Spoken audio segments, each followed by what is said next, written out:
ঘুগনির প্রতি যদি মেয়েদের আলাদাই একটা অবসেশন কাজ করে, তাহলে বলো পাপড়ি চাট দেখলে কি হয়।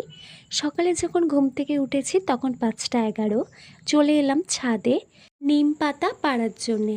যখন আমি বাবার বাড়িতে ছিলাম তখন সপ্তাহে একদিন হলেও এই নিম পাতার রস খেতাম, কিন্তু বিয়ের পর থেকে এই 4-5 মাস ধরে এই রুটিনটা ঠিক ফলো করা হয় না।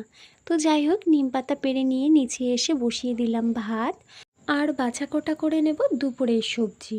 যেহেতু আমি আদা রসুন পেস্ট করে অনেকটাই ফ্রিজের মধ্যে ফ্রোজেন করে রাখি, কারণ সকালবেলা রান্না করে আমাকে স্কুলে যেতে হয়, অনেক হাতে সময় থাকে না। তো যাই হোক, তারপরে ভাজিটা বসিয়ে দিয়ে বানিয়ে নিচ্ছিলাম রুটি, কারণ হাজব্যান্ড খেয়ে অফিস যাবে।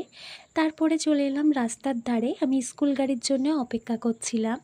দেখতে দেখতে গাড়িও চলে এলো এবং আমি আমার সহপাঠীদের সাথে বেরিয়ে গেলাম স্কুলের জন্য। অ্যান্ড আলহামদুলিল্লাহ ভালোভাবে পৌঁছে গেলাম, মোটামুটি স্টুডেন্টও চলে এসছে।